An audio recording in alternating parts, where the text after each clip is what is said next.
Drive series के अंदर video number 6 के अंदर हम बात कर रहे हैं कि हम कई बार देखते हैं कि किसी व्यक्ति ने बहुत ही ल्यूक्रेटिव जॉब में वो काम कर रहे थे जहां उनको लाखों रुपए की सैलरी मिल रही थी। सडनली उन्होंने उस जॉब को छोड़ दिया और अब जाके वो किसी बिजनेस में जाकर लग गए हैं जहां पे उनको शुरुआत में पैसे मिल भी नहीं रहे हैं, उन्हें अपने पैसे लगाने पड़ रहे हैं। कोई श्योरिटी भी नहीं है कि उनका काम चल जाएगा नहीं चल जाएगा। पर कहीं ना कहीं उस व्यक्ति को जो एक लाखों रुपए की जॉब छोड़ के किसी बिजनेस में लगता है तो उसको एक सेंस ऑफ पर्पस दिखता है कि मैं इस काम को क्यों कर रहा हूँ। उसको एक फीलिंग आती है कि मैं अब किसी का एम्प्लॉय नहीं हूँ, मैं खुद का बॉस हूँ, ऑटोनॉमी की फीलिंग आती है। तो हम इसी तरीके से काम करते हैं। आपने देखा होगा कि बहुत से लोगों का शौक होता है पजल्स सॉल्व करने का। पजल्स सॉल्व करने के लिए कोई प्राइज़ नहीं मिलता है, अंदर से मोटिवेशन आती है कि इस काम को करना चाहिए। तो इस वीडियो में हम बात करेंगे how we do what we do. हम क्यों किसी काम को कर रहे हैं जब हम किसी काम को कर रहे होते हैं। तो यहाँ पे यही मोटिवेशन होता है कि हम जॉब छोड़ के बिजनेस में आते हैं क्योंकि वो हमें ड्राइव देती है, वो हमें पुश देती है, मोटिवेशन देती है। तो एक तरीके की बात समझनी बहुत ज़रूरी है। इससे पहले दो तरीके के काम होते हैं।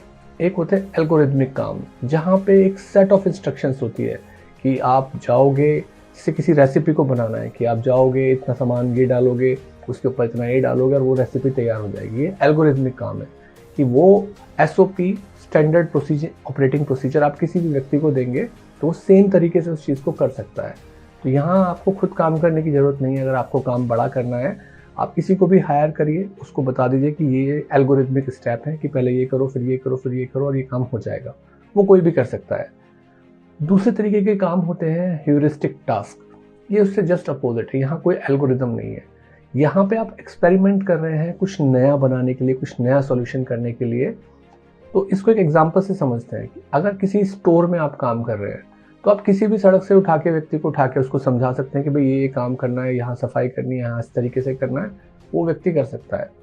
वहीं पे अगर किसी नए प्रोडक्ट के लिए एड कैंपेन बनानी है, अट्रैक्टिव एड बनाना है, तो ये दिमागी काम है। यहाँ पर क्रिएटिविटी आती है। तो ये ह्यूरिस्टिक काम है। तो ये किसी को दिया नहीं जा सकता। जो एक्सपर्ट होता है वही अपनी क्रिएटिविटी लगा सकता है।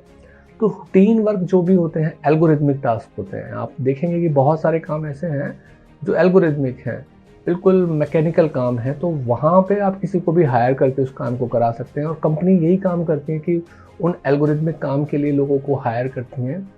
यहाँ पे कैरेट और स्टिक फॉर्मूला काम करता है, जो हमने पहले की वीडियो में बात की थी कि अगर आपको रिवॉर्ड दिया जाएगा तो आप ज़्यादा काम करेंगे क्योंकि आपको पता है कि ज़्यादा मेहनत मतलब ज़्यादा पैसा।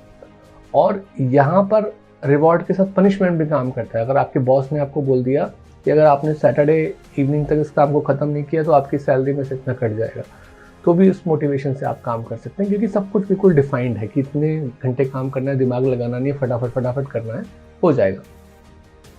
पर अगर यही वाली बात आप आर्टिस्टिक काम के लिए बोल दो कि आपका बॉस बोले कि भाई सैटरडे इवनिंग तक आपको ये वाला ऐड बना देना है, तो आपका दिमाग एकदम से हैंड्स अप कर देगा, कैसे होगा, मुझे तो अभी कोई आइडिया नहीं आ रहा है किस तरीके से मैं इस काम को कर सकता हूँ। तो इसीलिए ये चीज़ इम्पॉर्टेंट होती है कि जो ह्यूरिस्टिक काम होते हैं, जहाँ क्रिएटिविटी होती है, वहाँ पे आपको एक सेंस ऑफ पर्पस दिखना चाहिए कि भाई मैं क्यों कर रहा हूँ। आपका इमोशन होना चाहिए उस काम को लेके। जैसे हम पजल सॉल्व करने में बिना प्राइज़ के काम करते हैं क्योंकि हमें वहाँ ऑटोनॉमी लगती है, हमें एक तरीके की मास्टरी की फीलिंग आती है, पर्पस की फीलिंग आती है कि हम अपने आप को दिखा रहे हैं कि हम कितने अच्छे हैं पजल सॉल्व करने में, खुद को दिखा रहे हैं, कोई चाहे भले ही ना दिख रहा हो। तो इस तरीके से ड्राइव, ह्यूमन इमोशंस काम करते हैं। यह है वीडियो नंबर 6।